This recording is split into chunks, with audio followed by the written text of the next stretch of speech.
Motorbike passing every 5 minutes. Although it's getting more and more remote, I must say that there is really still no sign of any like pristine forest. I'm really happy that I got my map back, because without this I'm pretty much lost. I mean, I'm lost anyway. I don't even know if this is the right road I'm on. Besides my camera, my wallet, my notebook. This is the most important thing I have on me actually. And my body.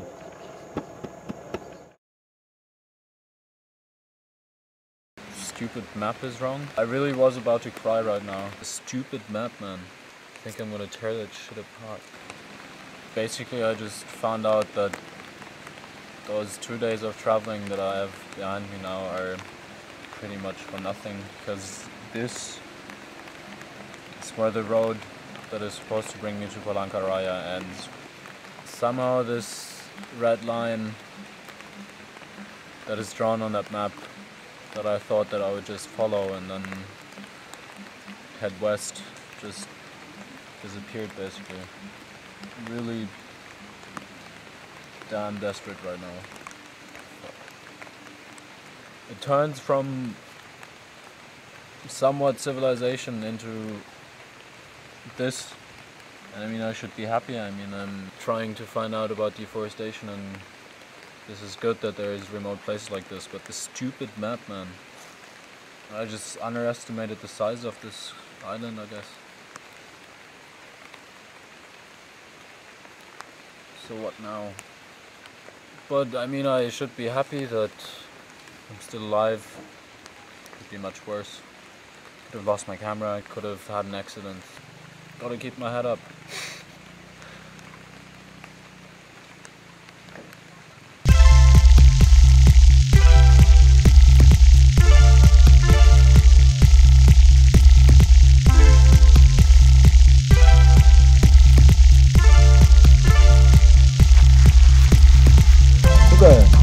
Suka. Namanya mata ikan.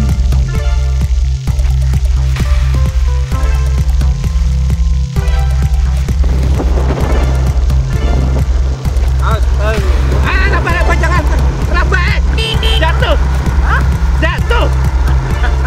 Akan dijatuh aku tahu dah. Ragu. Lah, jatuh. Tidak jatuh. Semuanya bukan nanti.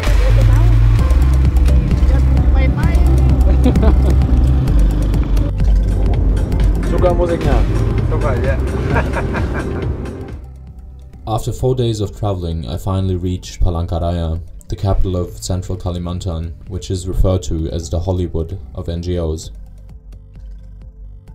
If you think about how Kalimantan or Borneo Island would have looked even 50 years ago, basically there's just wall-to-wall forest, just an island covered in forest. And now you can't see tall forest anywhere. So it's just unnatural. The whole thing is completely unnatural. The root of the problem of deforestation is poor land management. First you look at the biophysical environment, and then you make decisions based on the ecological reality. What happens is a lot of decisions get made based on economic priorities or opportunities, without any respect for what actually exists on the ground.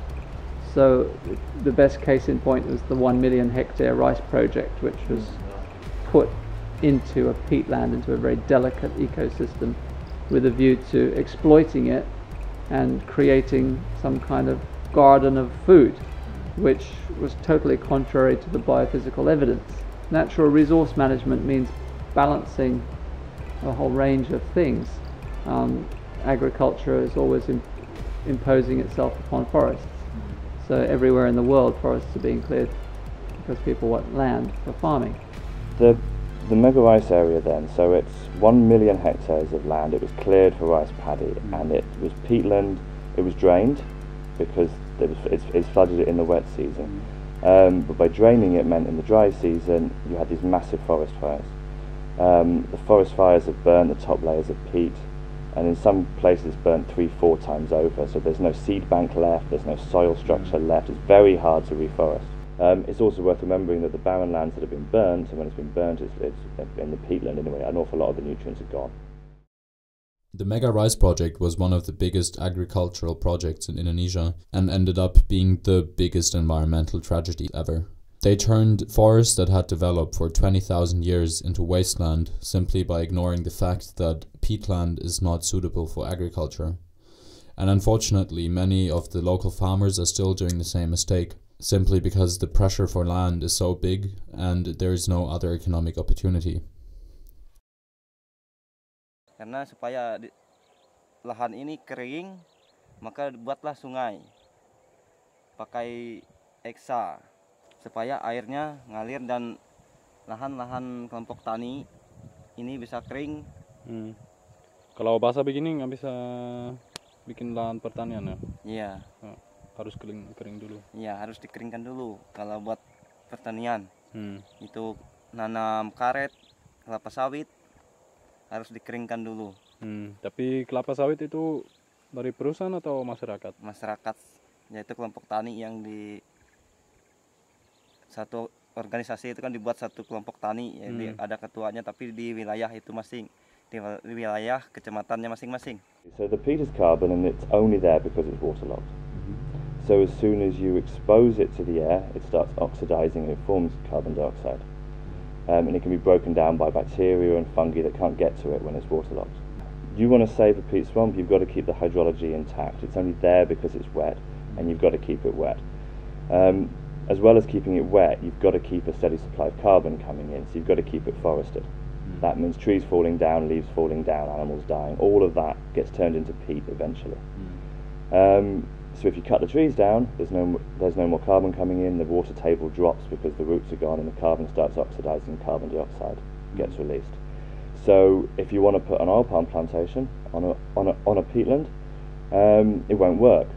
Now in the mega rice area where 1 million hectares burnt, about 1 meter of the top of the peat burnt, scientists estimated that the amount of carbon dioxide released then was equivalent to 60% of the total carbon emissions by burning fossil fuels in the entire planet in a year.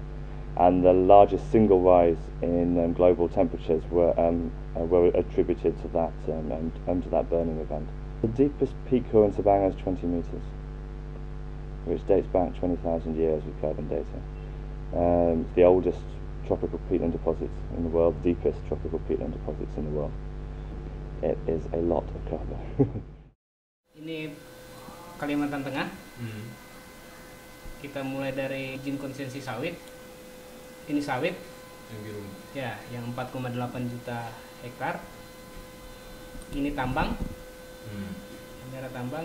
Tambang batu bara. Batu bara, emas, sirkon. Itu semua. Dan ini HPH. Logging concession. Nah, artinya tinggal yang primer itu di sini. Ya. Jadi semuanya sudah dikuasai oleh investasi di Kalteng. Dari yang putih yang belum dilulang. Ya, yang putih yang belum. Yang tadi sudah ada taman nasional di sini. Di sini taman nasional dan itu tidak bisa diakses oleh rakyat. Ya, ini taman nasional, Sabang National Park. Ya, ini yang itu. Oke. Tadi Sungai Katingan. Dan dulu di sini Sungai Bulan, di tempat aktivitas ilegal begini. Jadi modusnya begini. Sawmill itu dikasih jatah tebang. Jatah tebang untuk 1 tahun berapa kubik. Nah, kemudian mereka menunjuk satu kawasan untuk sebagai lokasi sumber kayunya. Tapi biasanya ini lokasi sumber kayunya ini di banyak volume kayunya. Sehingga seolah-olah volume kayunya banyak. Nah, untuk menutupi volume kayu ini, itu dia membeli dari yang ilegal-ilegal ini. Dan itu masyarakat?